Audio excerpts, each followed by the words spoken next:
வணக்கம் சார். காலை வணக்கம். அருமையா முடிஞ்சுது. சந்தோஷமா இருக்குது. சந்தோஷமான கேள்வி கேளுங்க. எப்பவுமே சிரிச்சு முகத்தோட தான் இருக்கிறேன். ஆமா, போலாம்.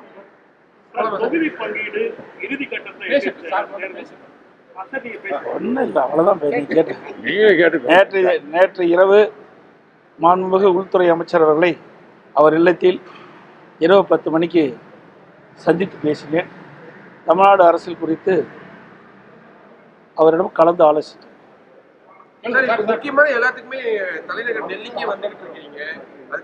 ஏன் சார் இன்னைக்கு 2 தடவை தான் சார் வந்திருக்கிறேன். ஏன்னா வரல. இப்போ அன்னைக்கு ஒரு தடவை, இன்னைக்கு ஒரு தடவை, 2 தடவை தான் வந்திருக்கிறேன்.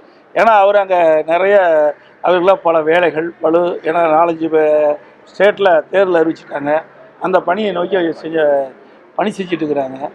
அதனால் நான் வந்து பார்த்துட்டு போகிறேன். ஏன்னா மறுபடியும் நாங்கள் தேர்தல் முடிவு வரைக்கும் பார்க்க முடியாது. அதனால் தொகுதி பங்கீடு சம்பந்தமான விஷயங்களை எல்லாம் வரும். இன்னும் ஒரு 4 நாட்கள் எல்லாம் இறுதி செஞ்சிடும். நாளை தினம் பீஸ் கோயில் சென்னை வாங்க. வெற்றி வாய்ப்புங்கிறது எல்லாமே வெற்றி வாய்ப்பு தான். 234 தொகுதி வெற்றி வாய்ப்பு தான். அவர்கள் எது வெற்றி வாய்ப்பு இருக்குதோ அதுக்கு தகுந்த மாதிரி அமர்ந்து பேசி முடிவு செய்யும். கூட்டணியில வேற இன்னும் அதிகமான கட்சிகள் வருவதற்கு வாய்ப்பு இருக்கிறா? ஏன்னா ஏற்கனவே அதாவது கட்சி கூட்டணியில வரும் அப்படின்ற ஒரு அப்படி எல்லாம் கிடையாது. நான் தெளிவா சொல்லுவேன். நீங்க தான் பேசிட்டு இருக்கிறீங்களா ஒவ்வொரு முறையும். அவர்களும் கூட்டணி பேச்சுவார்த்தை இல்லைன்ட்டாங்க, நாங்களும் கூட்டணி பேச்சுவார்த்தை இல்லைன்ட்டோம். பொதுச் செயலாளர் அதிமுக பொதுச் செயலாளர் சொல்லிட்டாங்க, தவாக தலைவரும் சொல்லிட்டாரு. ஆனால் நீங்க விட மாட்டேங்கிறீங்களா? இல்லைங்க, பேச்சுவார்த்தையே நடக்கலையா, அப்புறம் எப்படி வரல போறீங்க? அந்த பேச்சுக்கே இடம் இல்லை. இல்ல முழுமையா நான் தான் சொல்லிட்டு இருந்தேன். இந்த கூட்டணிக்கு தலைமை அதிமுக. எங்களை பொறுத்த வரைக்கும் எங்க கூட்டணி கட்சி சேர்ந்த தலைவர்கள் யாரும் அவளை சந்தித்து பேசவில்லை. அவர்களும் எங்களை சந்தித்து பேசவில்லை. இப்ப சட்டம் ஒழுங்கு சம்பந்தமான விஷயம் நிறைய போய்கிட்டு தொடர்ச்சியா நிறைய பேர் வர போறாங்க. என்டிஏ கூட்டணியில இருந்து நிறைய தலைவர்கள், மாநில முதல்வர்கள் தமிழ்நாட்டுக்கு வர போறாங்கன்ற மாதிரி இருக்கு. நீங்க பிரச்சாரத்தை எந்த அளவுக்கு ஆரம்பிக்கலையா சார்? முதல் தொகுதி பங்கீடுலாம் முடிஞ்ச பிறகு, அப்புறம் எந்தெந்த தொகுதி யாருக்குன்னு பிரிச்ச பிறகு அப்புறம் தான் இதெல்லாம் ஃபைனல்ஸ். எல்லாமே எல்லா கட்சியுமே அந்தந்த பகுதி போய் எல்லாம் சேர்ந்துட்டாங்கல்ல. யார் புதிய கட்சி வருவதற்கு இந்த எல்லா கட்சியும் திமுகவோட கூட்டணி சேர கட்சியெல்லாம் சேர்ந்துடுது, அதிமுக சேர்ந்தாலும் சேர்ந்துடுது. இனிமேல் தேர்தல் நோக்கி பயணம் செய்யும். ராமதாஸ், அமித்ஷா பார்க்க வராங்க சார். அவரும் கலந்து பேசுறது தான். எப்படி இருக்குது தமிழ்நாட்டுடைய அரசியல் சூழ்நிலை எப்படி இருக்குதுன்னு கலந்து பேசுறது தான். இப்போ விஜயகாந்த் கட்சி கூட்டணியில வராதனால அவங்களுக்கு கொடுக்கப்பட்ட அந்த சீட்டை பாமக போட்ட கட்சிகள் சார், அதாவது அதெல்லாம் எதுவுமே இல்லை சார். நம்முடைய கற்பனையான கேள்விகளை நாங்கள் பதில் சொல்ல முடியாது.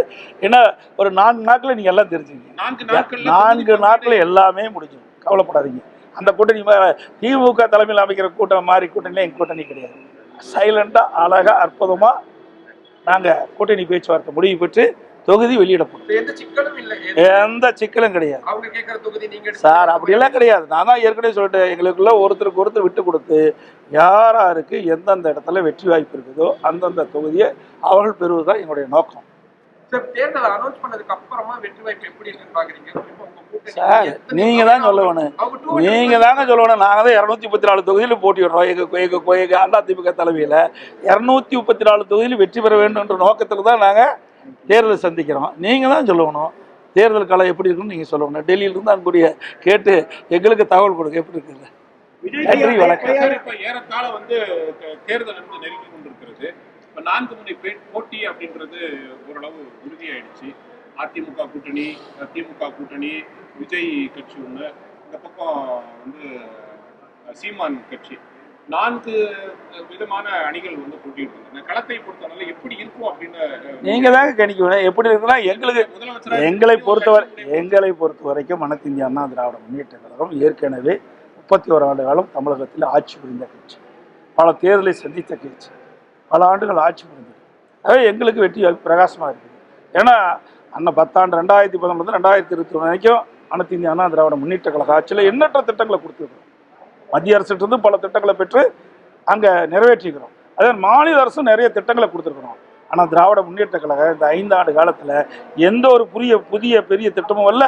சட்டம் ஒழுங்கு அடியோடு சீர்குலைந்துட்டு தினந்தோறும் கொலை, கொள்ளை, திருட்டு, வழிப்பிடிப்பு, பாலியல் வன்கொடுமை நடக்காத நாளே இல்லை. தினந்தோறும் உங்களை தொலைக்காட்சியும் பத்திரிக்கையும் பார்த்தா இந்த செய்தி தான் வந்துகிட்டு இருக்குது. வேற எந்த செய்தியும் வரல.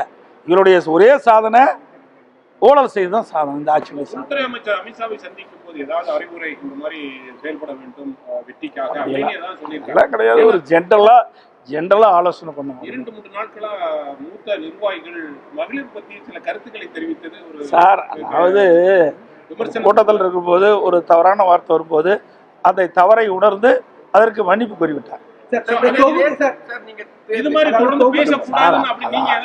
தாங்க ஒருத்தர் தவறை உணர்ந்து தான் சொன்ன கருத்து தவறு என்று உணர்ந்த பிறகு அதற்கு மன்னிப்பு கோரிய பிறகு அதை பற்றி விவாதம் செய்து பொருத்தமா இருக்கு. திமுகவுடைய வாக்குறுதிகள் இறுதி செய்யக்கூடிய பணிகள் வந்துச்சு. இன்னும் 2-3 நாட்கள் அவங்க ரிலீஸ் பண்ணிடுவாங்க. நீங்க எப்போ முழுமையா தயார் பண்ணிட்டு இருக்கிறோம். கிட்டத்தட்ட நாங்கள் ஒரு வாரத்தில் எங்களுடைய தேர்தல் அறிக்கை வெளியிடப்படும்.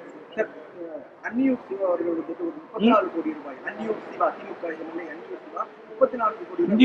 அன்னியூர் சிவா அந்த 34 கோடி ரூபாய் ஒரு முதல்வர் நிதி மேம்பாட்டு நிதியில் வந்து முறைகேடு செஞ்சிருக்காருன்னு ஒரு குற்றச்சாட்டு இருந்திருக்காரு. நீங்க எப்படி பாக்குறீங்க?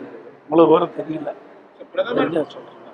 பிரதமர் உள்துறை அமைச்சர் எல்லாரும் எப்போ வந்து பிரச்சாரத்துக்காக வருவாங்க? சார் ஏற்கனவே பிரச்சாரத்தை தொடங்கப்பட்டு விட்டது.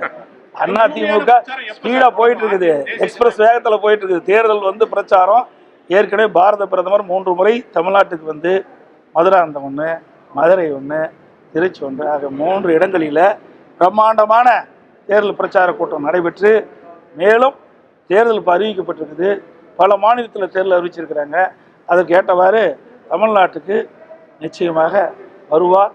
வருகின்ற பொழுது பத்திரிகையாளர் உடனே தெரிவிக்கப்படும். நன்றி, வணக்கம்.